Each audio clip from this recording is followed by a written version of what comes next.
ओम शांति। 3/7/26 की मुरली है। बाबा कहते हैं, मीठे बच्चे, तुम इस ड्रामा के आदि मध्य अंत को जानते हो। तुम्हें बाप द्वारा ज्ञान का तीसरा नेत्र मिला है, इसलिए तुम हो आस्तिक। आस्तिक किसको कहते हैं?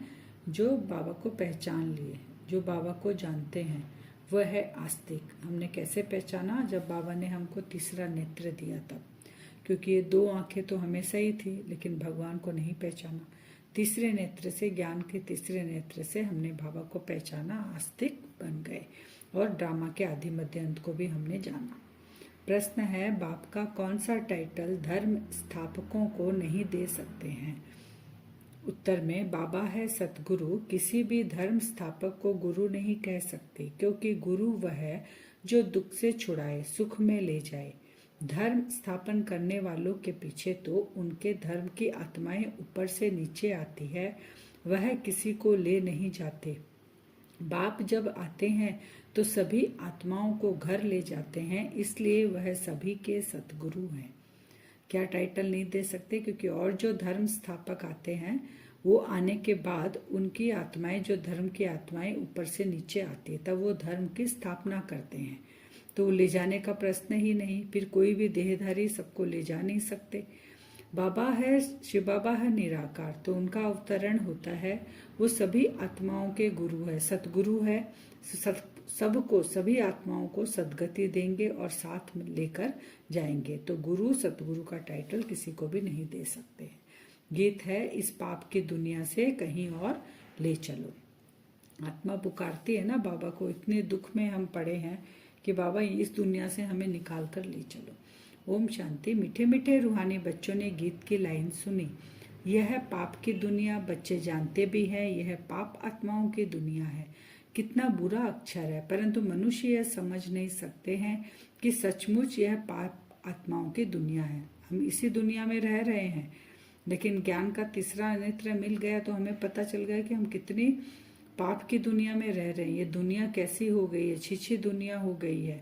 तो बाबा कहते हैं, जरूर कोई पुण्य आत्मा की दुनिया भी थी, तभी बाबा को हम पुकारते हैं कि यहाँ से मैंने एक और दुनिया है, ऐसे सोचते हैं ज्ञान काल में। लेकिन वो दुनिया पुण्य और पाप की ज्ञान का तीसरा नेत्र मिलने से पता है कि इसी धरती पे ही है, कहीं ऊपर नहीं है। तो बाबा कहते हैं, पुण्य की दुनिया जरूर है, उसको कहा जाता है स्वर्ग। पाप आत्माओं की दुनिया को कहा जाता है नर्क। भारत में ही स्वर्ग और नर्क की चर्चा बहुत है। कहाँ पे है भारत? भारत में ही पुण्य आत्मा स्वर्ग है, भारत में ही पाप आत्मा नर्क माने नर्क, दोनों यहीं पर ही है। मनुष्य मरते हैं तो कहते हैं स्वर्गवासी हुआ, तो इससे सिद्ध होता है नर्कवासी थे। जब बोल ही रहे हैं स्वर्गवासी हुआ तो नर्क में है।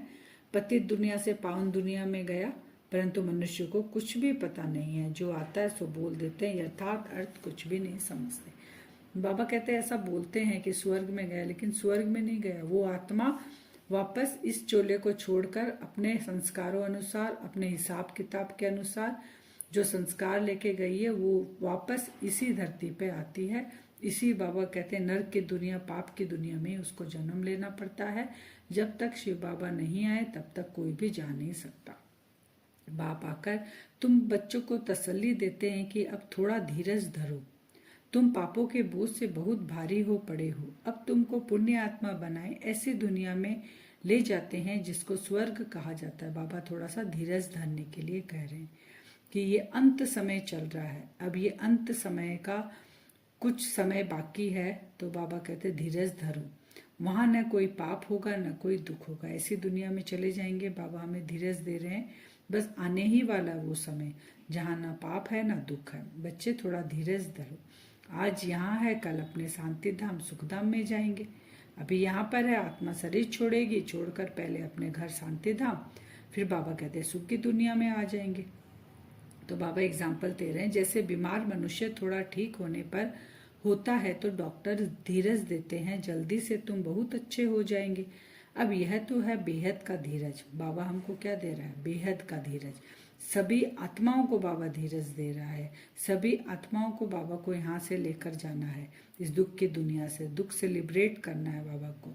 तो बेहद का बाप कहते हैं तुम तो बहुत दुखी पतित हो गए हो, अब हम तुम बच्चों को आस्तिक बनाते हैं। फिर रचना का भी परिचय देते हैं। आस्तिक यानी एक की याद को, जिसको याद कर रहे हैं उसके साथ मेरा संबंध है, वो कौन है, उसकी बायोग्राफी को हम जानते हैं, फिर खुद को जानते हैं हम। तो बाबा कहते हैं ऋषि आदि तो कहते आए हैं कि हम रचयिता और रचना को नहीं जानते हैं, वो तो सीधा कहते हैं साधु सन्यासी ऋषि मुनि। लेकिन बाबा हमें कहते हैं कि तुम तो जानते हो, तीसरा नेत्र मिल गया ज्ञान का। अब उसको कौन जानते हैं, कब और किस द्वारा जान सकते हैं, ये किसी को पता नहीं है। ड्रामा के आदि मध्य अंत को कोई जानते नहीं है। बाप कहते हैं मैं संगम युग पर आकर ड्रामा अनुसार तुम बच्चों को पहले पहले आस्तिक बनाता हूँ, फिर तुमको रचना के आदि मध्य अंत का राज सुनाता हूँ। स्वयं भगवान आके और अपने बारे में बताते हैं, हम आत्माओं के बारे, इसलिए शिव बाबा को स्वयंभू भी कहते हैं। अर्थात तुम्हारा ज्ञान का तीसरा नेत्र खुलता है, तुमको रोशनी मिल गई, आंखों की रोशनी चली जाती है तो मनुष्य अंधे हो जाते हैं। इस समय मनुष्य को ज्ञान का तीसरा नेत्र नहीं है। मनुष्य होकर उस बाप और रचना के आदि मध्य अंत को नहीं जानते तो उनको बुद्धिहीन कहा जाता है। ये दो स्थूल आंखें की बात नहीं है। बाबा कहते हैं इसमें अगर रोशनी नहीं होगी तो अंधकार हो जाएगा, लेकिन यहाँ तीसरे नेत्र की बात है, दिव्य बुद्धि की बात है। वो नेत्र बाबा हमें देते हैं जिससे हमको सारी नॉलेज सृष्टि की और परमात्मा का परिचय मिलता है। गीत में भी है, एक है अंधे की औलाद अंधे, दूसरे है सज्जे। अंधे की औलाद अंधे दिखाते हैं और दूसरा दिखाते हैं सज्जे, माने उनकी आंखें हैं। तो वो कौन है जिनकी आंखें हैं, पांडव हैं, उनकी आंखें हैं। हम अभी कौन है, पांडव हैं, प्रीत बुद्धि है भगवान के साथ हमारी। तो महाभारत लड़ाई भी लगी थी और एक आदि सनातन देवी देवता धर्म की स्थापना भी हुई थी, शास्त्रों में दिखाते हैं।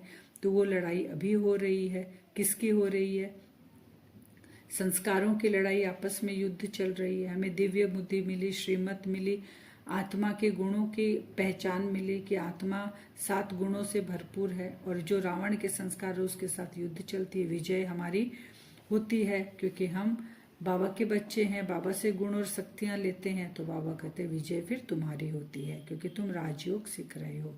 सतयुगी स्वराज्य देने के लिए आत्माएं कहती है मैं राजा हूं, मैं बैरिस्टर हूं। तुम्हारी आत्मा अब जानती है हम विश्व का स्वराज्य पा रहे हैं, विश्व रचयिता बाप द्वारा।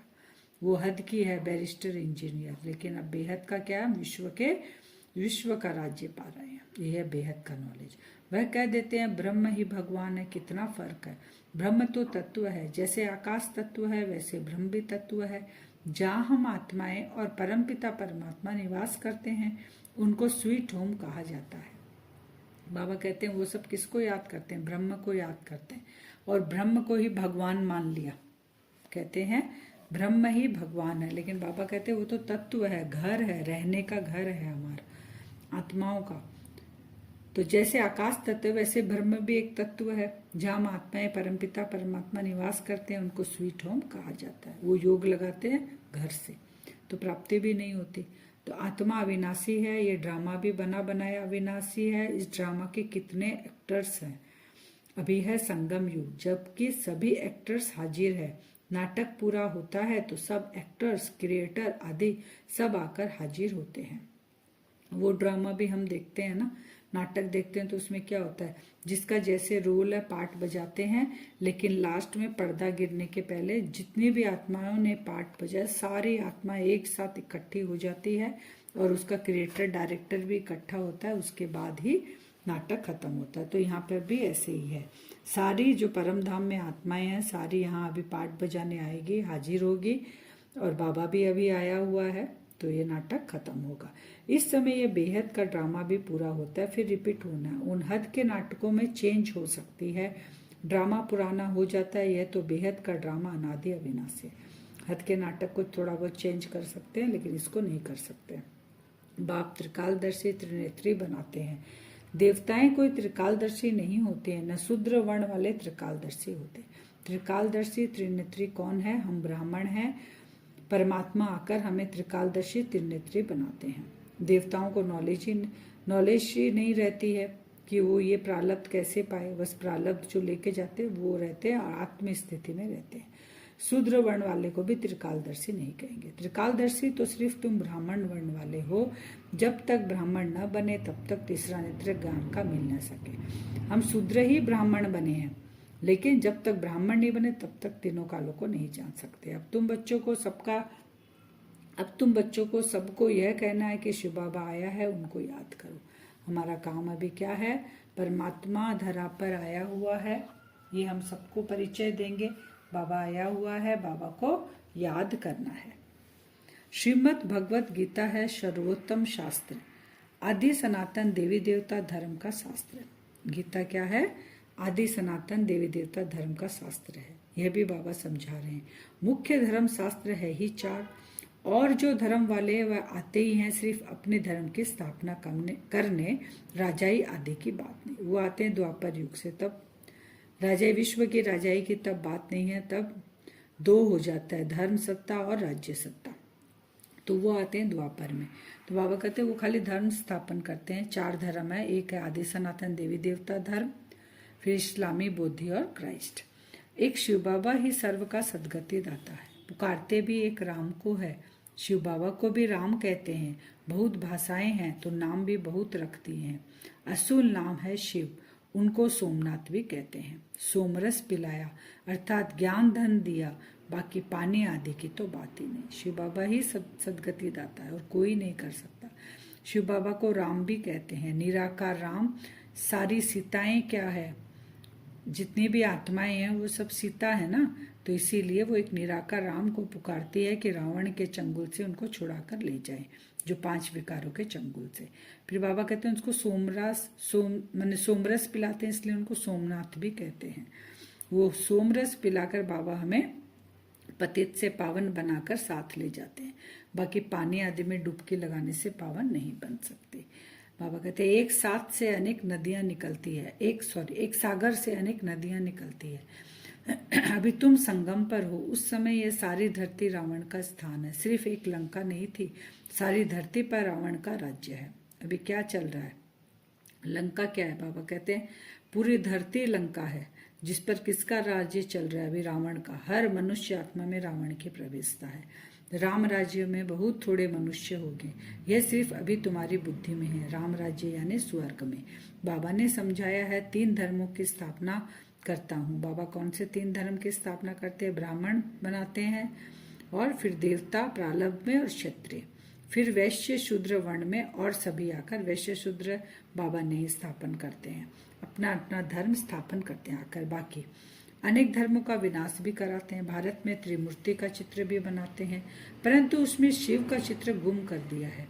शिव से ही सिद्ध होता है कि परमपिता परमात्मा ब्रह्मा विष्णु शंकर को रचने वाला कौन है? शिव बाबा ही है, इसलिए त्रिमूर्ति भी कहते हैं।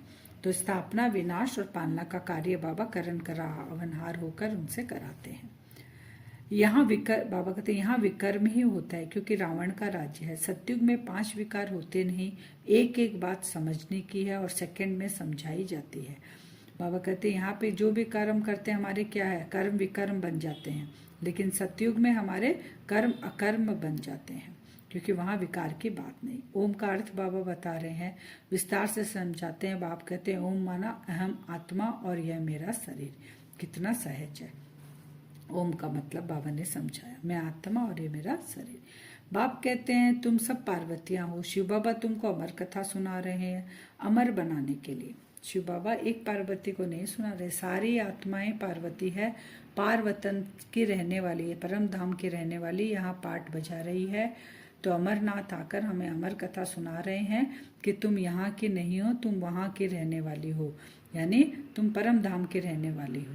तो अमर लोक में ले जाने के लिए बाबा लेके जाएंगे अमर लोक, जहाँ अकाले मृत्यु नहीं होगी। ये मृत्यु लोक है। तुम सब पार्वतियां अमरनाथ द्वारा अमर कथा सुन रही हो। तुम सच सच बनती हो सिर्फ बाप को याद करने से। तुम्हारी आत्मा अमर बनती है, बाबा कहते हैं। फिर बाबा बता रहे कि ब्रह्मरी सर्प का भी एग्जाम्पल बाबा दे रहे हैं। सर्प जैसे एक खाल छोड़कर दूसरा लेता है, और तुम ब्रह्मरी भी हो, जैसे भूं भूं करती हो, सबके सामने बाबा का परिचय देते हैं। कीड़े को ब्रह्मरी अपने समान बना लेती है, तो हम भी अभी क्या करेंगे? ब्रह्मरी। एक एक एग्जाम्पल देके बाबा बता रहे हैं कि कैसे तुमको सबकी सेवा करनी है और सबको कैसे बाबा का परिचय देना है, उनको भी इस दुख की दुनिया से उनको भी छुड़ाना है। बाबा अपना बता रहे हैं कैसे बाबा आते हैं। मैं साधारण बूढ़े तन में प्रवेश करता हूँ, नहीं तो ब्रह्मा आएगा कहाँ से? क्योंकि ब्रह्मा तो दादा लेखराज थे ना। तो पतित तन ही चाहिए। सूक्ष्म वतनवासी ब्रह्मा में विराजमान होकर तो ब्राह्मण नहीं रचेंगे। कहते हैं मैं पतित शरीर पतित दुनिया में आता हूँ। गाया हुआ है ब्रह्मा द्वारा स्थापना, फिर जिसकी स्थापना करते हैं जो ये ज्ञान पाते हैं वह देवता बन जाते हैं। बाबा ने आके बताया किसके तन में बाबा आते हैं। फिर बाबा बोलते प्रजा पिता ब्रह्मा कहते हैं, तो वो भी अभी प्रजा तो नीचे है ना, धरती पे है, तो यहीं पर हो गए। फिर उनके हजारों बच्चे होते हैं, ब्रह्मा कुमार कुमारियाँ। बाबा कहते वो आके वर्षा पाते हैं बाबा से। आज का वरदान है, माया के विघ्नों को खेल के समान अनुभव करने वाले मास्टर विश्व निर्माता भव। माया के जो विघ्न आते हैं उसको खेल समझना है। तो खेल समझने के लिए अपने आप को ऊंची स्थिति में स्थित रखना पड़ेगा, तब ये जो परिस्थितियाँ आती है खेल लगेगी हमको। तो जैसे कोई बुजुर्ग के आगे छोटे बच्चे अपने बचपन के अलबेलेपन के कारण कुछ भी बोल दे, कोई ऐसा कर्तव्य भी कर ले, तो बुजुर्ग लोग समझते हैं कि यह निर्दोष अनजान छोटे बच्चे हैं, कोई असर नहीं होता। ऐसे ही जब आप अपने को मास्टर विश्व निर्माता समझेंगे तो यह माया के विघ्न बच्चों के खेल समान लगेंगे। माया किसी भी आत्मा द्वारा समस्या विघ्न व परीक्षा पेपर बनकर आ जाए तो उसमें घबराएंगे नहीं, लेकिन उन्हें निर्दोष समझेंगे। तो क्या समझना है अपने को, मास्टर विश्व निर्माता जब समझेंगे तो सबके ऊपर कल्याण की भावना रहेगी। स्लोगन, स्नेह शक्ति और ईश्वरीय आकर्षण स्वयं में भरो तो सब सहयोगी बन जाएंगे। क्या भरना है, स्नेह भरना सबके प्रति, शक्ति और ईश्वरीय आकर्षण। अव्यक्त सारे ज्वाला स्वरूप स्थिति में रह शक्तिशाली याद का अनुभव करो। अभी ज्वालामुखी बन आसुरी संस्कार आसुरी स्वभाव सब कुछ भस्म करो। जैसे देवियों के यादगार में दिखाते हैं कि ज्वाला से असुरों का संहार किया। असुर कोई व्यक्ति नहीं लेकिन आसुरी शक्तियों को खत्म किया। यह अभी आपकी ज्वाला स्वरूप स्थिति का यादगार है। अब ऐसी योग की ज्वाला प्रज्वलित करो जिसमें यह कलयुगी संसार जलकर भस्म हो जाए। अपनी स्थिति को इतनी पावरफुल बनाना है कि आसुरी संस्कार सारे जलकर खत्म हो जाए और हम अष्टभुजाधारी दुर्गा बन जाए। अभी हम वरदान से योग करेंगे। अपने आप को देखेंगे भ्रकुटी सिंहासन पर, मैं आत्मा चमक रही हूँ।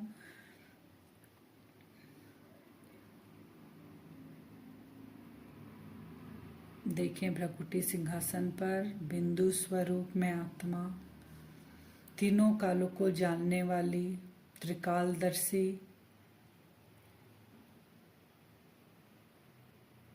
अपने को स्वमान देंगे। विश्व निर्माता, विश्व का कल्याण करने वाली, त्रिकालदर्शी में आत्मा। मास्टर विश्व निर्माता हूँ मैं आत्मा, मास्टर विश्व कल्याणकारी हूँ। स्वमान में स्थित होंगे। देखेंगे परम धाम से बाबा से बहुत ही पावरफुल लाइट निकलकर सफेद रंग और साथ साथ रेड कलर की लाइट दोनों कंबाइंड रूप में मुझ आत्मा के ऊपर पड़ रही है।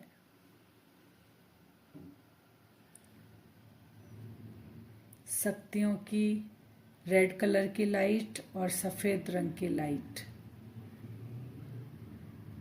दोनों कंबाइंड लाइट मुझ आत्मा के अंदर तक जा रही है।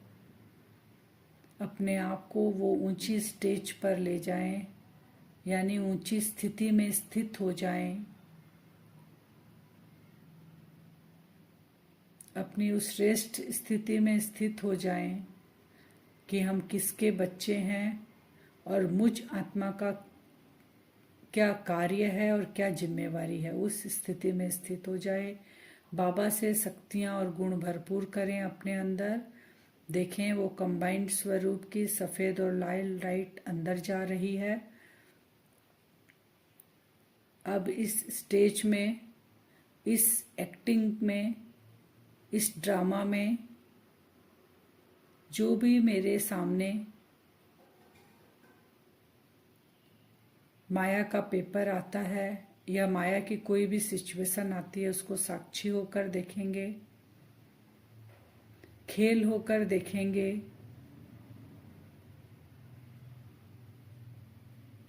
कि सारी आत्माएं अभी परवश आत्माएं हैं, रावण के चंगुल में फंसी हुई हैं। उन आत्माओं को रहम की भावना से देखेंगे, कल्याण की भावना से देखेंगे। उनको मुक्त करना है उन आत्माओं को। ये माया का खेल चल रहा है, इसको पक्का करेंगे, अपनी ऊंची स्थिति में स्थित रहेंगे और बाबा से वो किरणें लेकर विश्व में फैलाएंगे।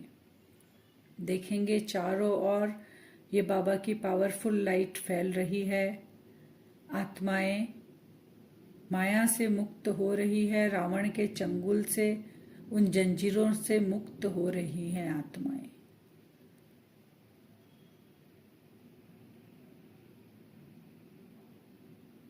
ये सब माया का खेल चल रहा है। अपनी ऊंची स्थिति में स्थित रहेंगे। मैं विश्व कल्याणकारी मास्टर विश्व निर्माता हूं। ये वाइब्रेशन चारों ओर फैलाएंगे, हर आत्मा को मुक्त करेंगे और साक्षी भाव से ये खेल देखेंगे। ऐसा हम आज बार बार बैठकर बाबा से सफ़ेद और लाल कंबाइंड लाइट को अपने अंदर अनुभव करके माया के इस खेल को देखते हुए और आत्माओं को भी मुक्त करेंगे। ओम शांति।